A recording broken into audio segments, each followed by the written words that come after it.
All right, let's jump right in.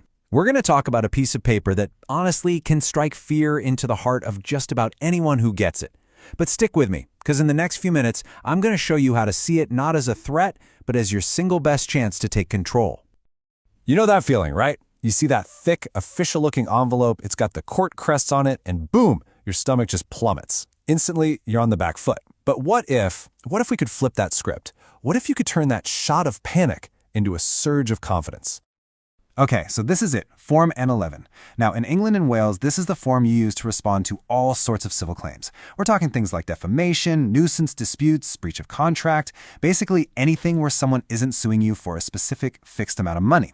And when you first look at it, it seems, well, kind of simple. It's mostly just a blank page. But don't let that fool you. That blank page is both a trap and a powerful weapon.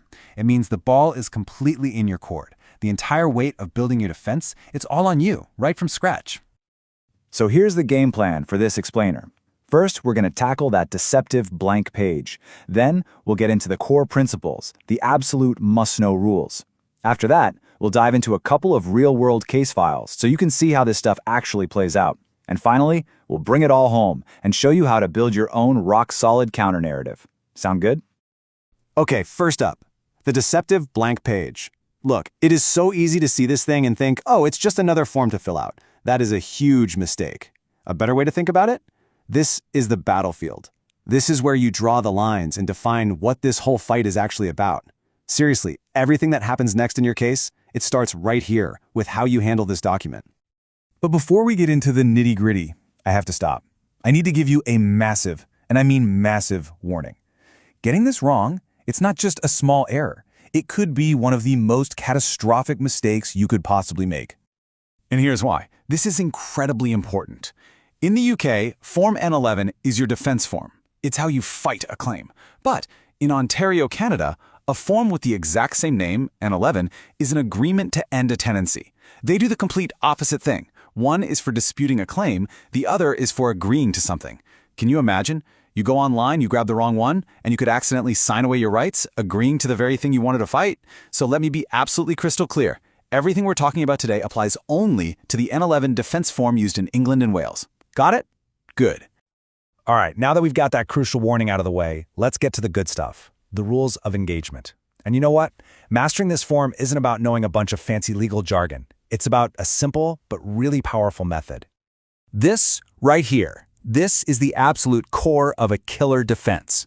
For every single thing the other side accuses you of in their paperwork, you have three choices, and you must pick one. You either admit it, deny it, or you require proof. You admit the stuff that's just plain true. You deny the stuff that's wrong. And for anything you have no way of knowing, you make them prove it. You can't skip a single point, not one. Now let's talk about that deny part, because this is so important. You can't just write, I deny paragraph 5. That's what lawyers call a bare denial. And guess what? A judge can just toss it out completely. It's useless. You have to explain why you're denying it. And here's the kicker. You have to give your side of the story. See, you're not just poking holes in their narrative. You are actively building your own. And just in case you're thinking, is it really that big of a deal? Yeah, it is. This is straight from the official court rulebook. In the world of the court, silence means you agree. If you don't answer an allegation, the law treats it as if you've admitted it's true. The stakes really, truly could not be higher. Okay, theory is great, but let's see how this actually works in the real world. Let's open up our first case file. Imagine a food critic. She writes a scathing review of a new bistro, and now the restaurant is suing her for defamation. A classic showdown. So check out the strategy here. It's brilliant. First, what does the critic do? She admits she published the review.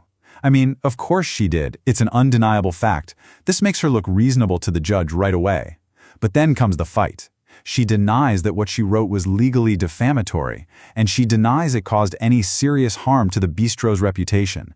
And by doing that, she basically says to the restaurant, oh yeah, prove it. The burden of proof is now all on them.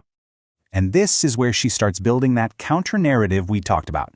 She uses a specific legal defense called honest opinion. It's a three-part punch. 1, she argues her statements were opinions, not facts. She used words like suggesting or I would have concerns. 2, she shows her opinion was based on a real experience, in this case, the taste of the scallops. And 3, she argues that any honest person could have had that same opinion based on those facts. See, it's not just a random denial. It's a logical, structured, and really powerful argument. All right, let's switch gears. Our next case file is completely different. This one isn't about reputation or money. It's about someone's entire livelihood. We've got a professional cellist, and her neighbor is suing her for nuisance. But here's the really scary part. The neighbor wants an injunction that would basically stop her from practicing. For a professional musician, that's a career killer.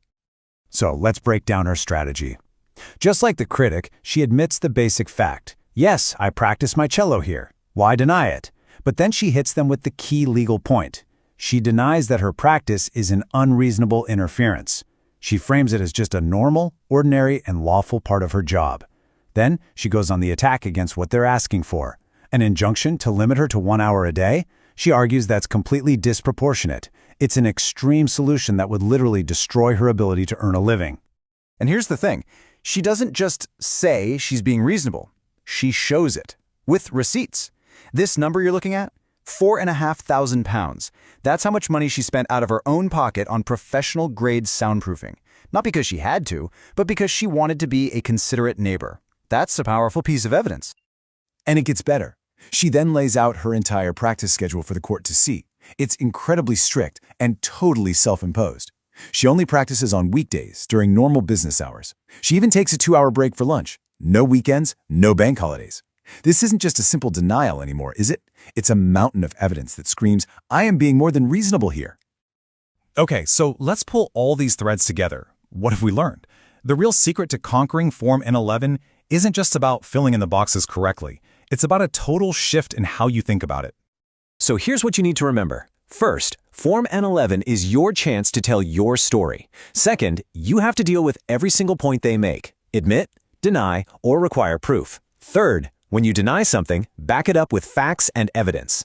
Fourth, don't just defend the claim, attack the remedy they want. And finally, and this is the most important part, you need to transform your defense from a knee-jerk reaction into a powerful, believable counterstory. So I'll leave you with this one question to think about. Is your defense just a response, or is it your opening move? Because a weak N11, that's basically a white flag of surrender. But a well-crafted one? That's your declaration of intent. It's where you seize control, set the terms of the fight, and show everyone, the court and the other side, that you're not just here to play defense. You're here to win.